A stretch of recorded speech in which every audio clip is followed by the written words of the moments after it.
Mia J.D. Vance Sharif Bhutto. Your own life. Don't make us your excuse, JD. Family's the only thing that means a goddamn. You'll learn that. Do you actually want to be dead, Mom? Or are you just too lazy to try? JD. Oh, I tried! Plenty! No, I thought your mama was gonna be all right. Be happy. I know I could have done better. But you got to decide.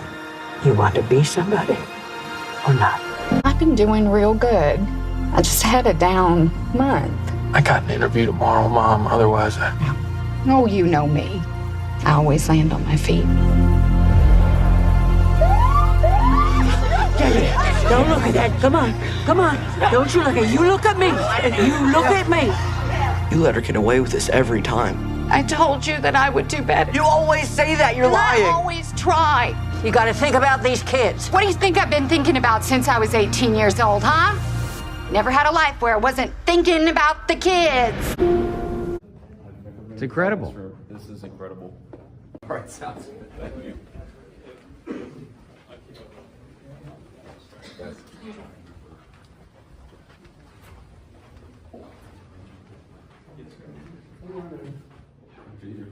Margo? Hey, Margo. Good to see you. Good to see you too. Wow. This is JD Vance's first time to step into the Oval Office. Wow. It's incredible. This is incredible.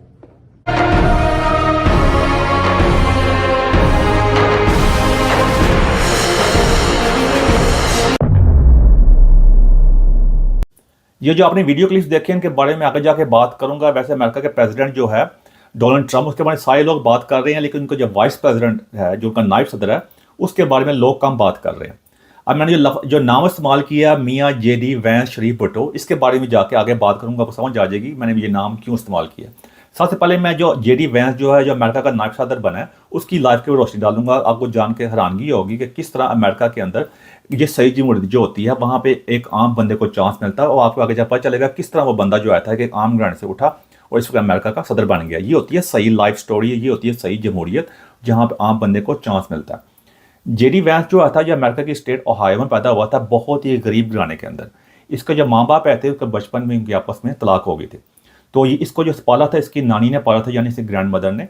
तो अब आप सवाल करें कि इसकी माँ ने इसको क्यों नहीं पाला। वो इसलिए कि इसकी माँ जो है थी वो बीमार रहती थी, बहुत ज़्यादा दवाइयाँ इस्तेमाल करती थी और हीरोइन की शिकार भी थी, यानी ड्रग्स वगैरह काफ़ी इस्तेमाल करते थे। बचपन इसका बहुत मुश्किल गुजरा, इसका मार वगैरह काफ़ी पड़ी है, ज़हनी तशद्दुद भी हुआ है, जिस्मानी तशद्दुद भी हुआ है, लेकिन इसे हिम्मत वगैरह नहीं हारी, इसने तालीम हासिल की। इसकी एक बहन भी है। तालीम हासिल करने के बाद आगे बढ़ा, आगे गया। उसके बाद इसने जाके फिर इराक वॉर के अंदर भी वहाँ पे सर्व किया, वैसे मरीन के तौर पे। जब वापस आया तो इसने वहाँ वापस आकर इसने ये लॉ की डिग्री हासिल की। वो येल यूनिवर्सिटी जो अमेरिका में, दुनिया में उसका बहुत नाम है। ये लॉ स्कूल से वहाँ पे इसने लॉ में डिग्री हासिल की। जब से लॉ में डिग्री हासिल की, वहाँ इसकी मुलाकात हुई उषा से, जो इंडियन ओरिजिन की अमेरिकन है, वो भी वहीं पढ़ रही थी ये लॉ स्कूल के अंदर। बाद में इनकी आपस में शादी होगी, इंटरफेथ शादी, क्योंकि ये इसका ताल्लुक बहुत ही कंजर्वेटिव घराने से है, यानी आप आम ज़बान में कह सकते हो थोड़ा सा ईसाई मजहबी घराने से ताल्लुक है। वो थे हिंदू, लेकिन आपस में इन्होंने जो शादी की, आपस में एक दूसरे के मज़हब का एहतराम करते हुए और साथ रहते हुए इन्हें आपस में शादी वगैरह की। लेकिन इसको ये तो इसकी है आम सी कहानी है, जिसमें जहाँ काफ़ी मुश्किलात का सामना करना पड़ा। लेकिन ये लाइमलाइट में कैसे आया, ये जो मीडिया में इसको मशहूरी कैसे मिली? वो मिली, इसने बुक लिखी हिलबिली एलिजी। जब उसने बुक लिखी, इसने अपनी ज़िंदगी के ऊपर किताब लिखी, जो उसकी ज़िंदगी मुश्किलात का इसको सामना करना पड़ा, जिस तरह ज़िंदगी बनी। वो किताब जो है वो बेस्ट सेलिंग बुक बन गई न्यूयॉर्क में का, जो न्यूयॉर्क टाइम्स के मुताबिक, और उसका बहुत ज़्यादा मशहूरी मिली। उसके ऊपर ही मूवी बनी है। जो मूवी जो है वो नेटफ्लिक्स से मौजूद है। जो थोड़ा सा क्लिप दिखाया, जो एक क्लिप दिखाया, उसमें से आप देख सकते हैं ये उसी मूवी का क्लिप। आप जाकर चेक करें, आपको काफ़ी कुछ लर्न करने का मौका मिलेगा। काफ़ी मुतासरकुन मूवी है इसकी ज़िंदगी के बारे में। जब अब आपको बता दूँ कि हिल बिली का मतलब क्या होता है, जो उसे किताब लिखी। हिल बिली का लफ्ज़ जो अमेरिका में इस्तेमाल होता है, वो लोगों के लिए इस्तेमाल होता है जो बहुत छोटे टाउन में या गांव वगैरह में रह रहे होते हैं। जो गांव वगैरह लोग नहीं होते, उनको आम ज़बान में जो इंग्लिश लैंग्वेज के अंदर उनको हिल बिली कहते हैं, या थोड़ा सा इनके बारे में थोड़ी तज़हीक करें, उनको स्टूपिड लोग कहते हैं। बेवकूफ़ किस्म के जो लोग होते हैं, जो गरीब वगैरह होते हैं, गरीब गुरबा, उनके लिए ये लफ्ज़ इस्तेमाल होता है इंग्लिश लैंग्वेज के अंदर। तो इसलिए इसने अपने बारे में ये किताब लिखी। बाद में भी इसके ऊपर कहते हैं बेस्ट सेलिंग बुक भी बन गई।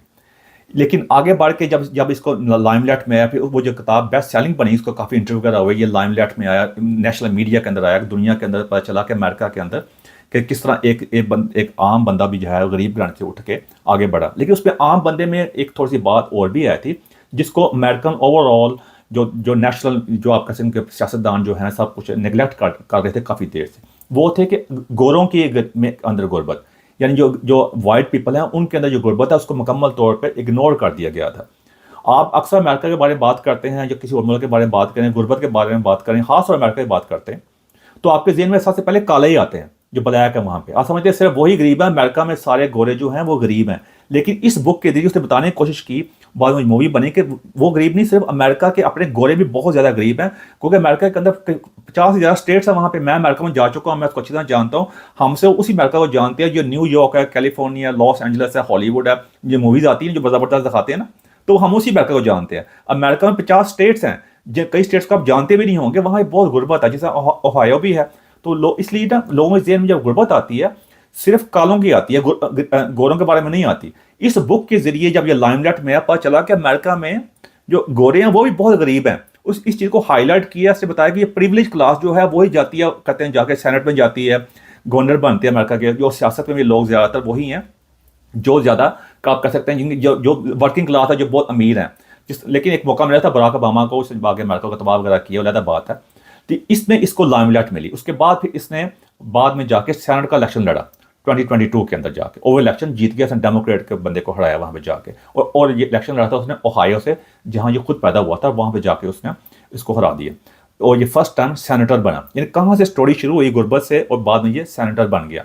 इनिशियली ये डोनाल्ड ट्रंप जब पहली दफ़ा प्रेसिडेंट बना था, इसकी बुक जो थी जो मैंने बताया वो 2016 में पब्लिश हुई थी। ये वही टाइम है जब डोनाल्ड ट्रंप प्रेसिडेंट बना था।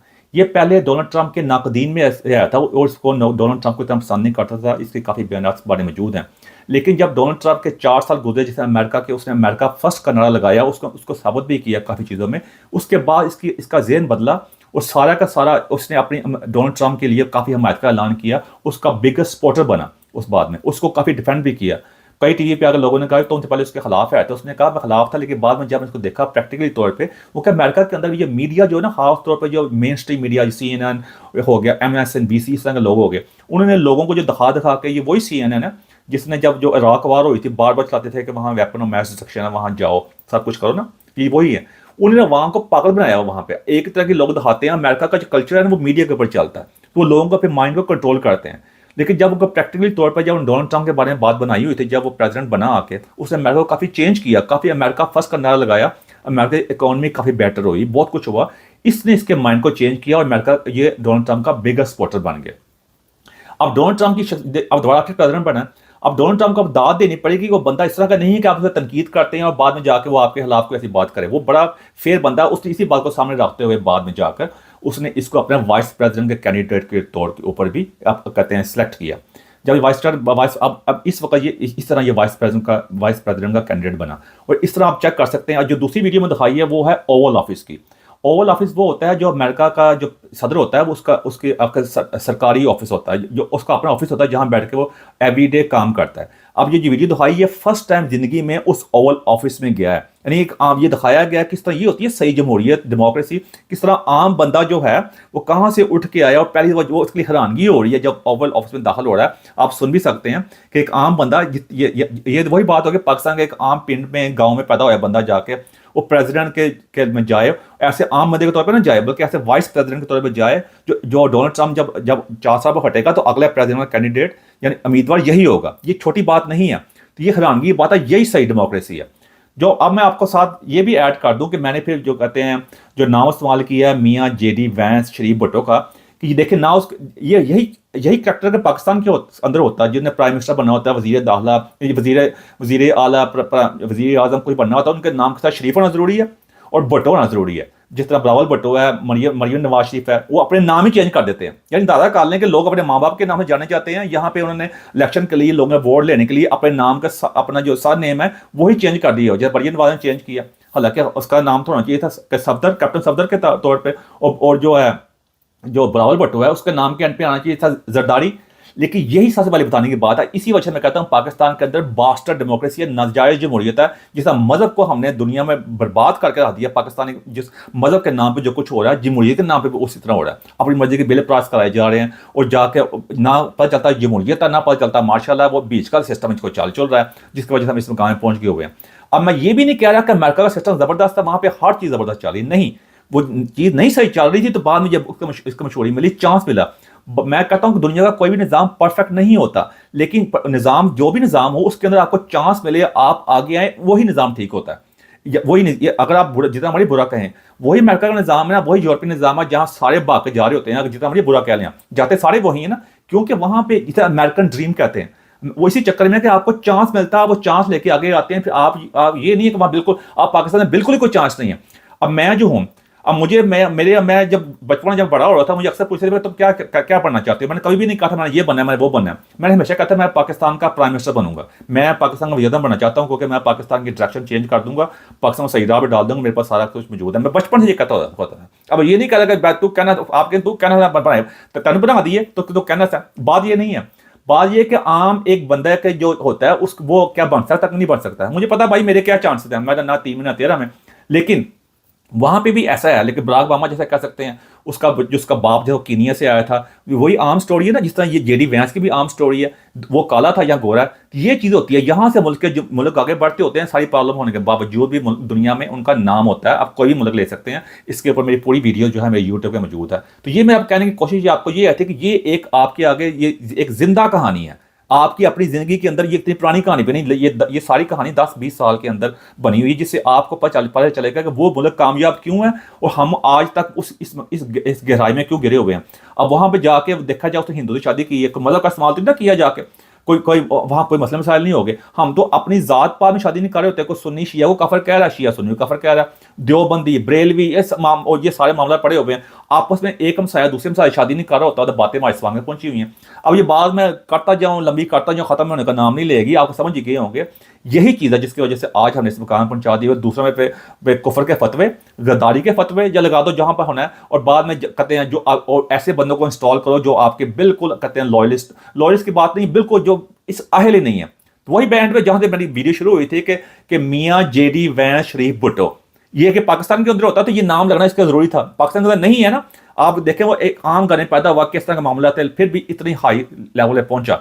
यही फर्क है। अगर आप जानना चाहें कि क्यों पाकिस्तान इस मुकाम पे है, मुस्लिम दुनिया चेक कर सकते हैं भाई, पाकिस्तान को छोड़ें, आप मुस्लिम दुनिया चेक कर सकते हैं ज्यादातर, और इनको चेक कर सकते हैं। यही वजह कि ये इस वक्त डोमिनेट कर रहा है, अमेरिका सुपर पावर है, दुनिया जो है उसको आए उसकी बात सुनी जाती है, अब माने या ना माने। और यही वजह कि पूरी इस्लामी दुनिया जो है, सो कॉल मुस्लिम वर्ल्ड जो है उनका, कि वो इतने कंट्री होने के बावजूद कोई उनके से नहीं है, क्योंकि जब निज़ाम नहीं होगा, कम इंसाफ नहीं होगा, आम लोगों को मौका नहीं मिलेगा, कुछ लोग पर बैठे होंगे, तो फिर ऐसा ही होगा। खास तौर पर जब अब क्लैरिटी नहीं होगी। दूसरी ओर चाइना भी तो है ना, देखा जाए वहाँ सॉफ्ट डिक्टेटरशिप है, कोई जमहूरियत नहीं है मीडिया, लेकिन मीडिया को भी बल्कि जो उन्होंने कहते हैं कंट्रोल किया हुआ है, लेकिन उन्होंने भी आवाम को वो फैसिलिटीज दी हैं, इसलिए उनके दुनिया की तारीख में 80 करोड़ लोगों को वो गुरबत से उठाकर मिडिल क्लास में ले आए हैं। वो एग्जाम्पल हमारे साथ मौजूद है, लेकिन एटलीस्ट उन पर क्लैरिटी है, हमारे पास क्लैरिटी नहीं है। हम क्या कुछ रहे हैं, हमारे मैं कहता अखलाकी दिवालियापन का शिकार हैं, दिल में कुछ और, जबान पे कुछ और, हमारे अमल कुछ और है।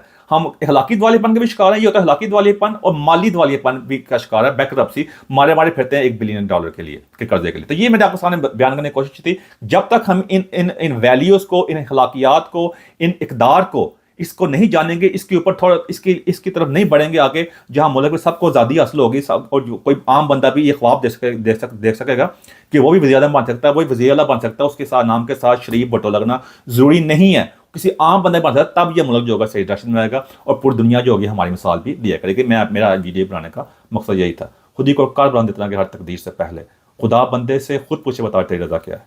एंड पर मेरी कोई ऐसी बात जो आपको अच्छी लगी, उस मदद चाहता हूँ मैं। Thank you very much.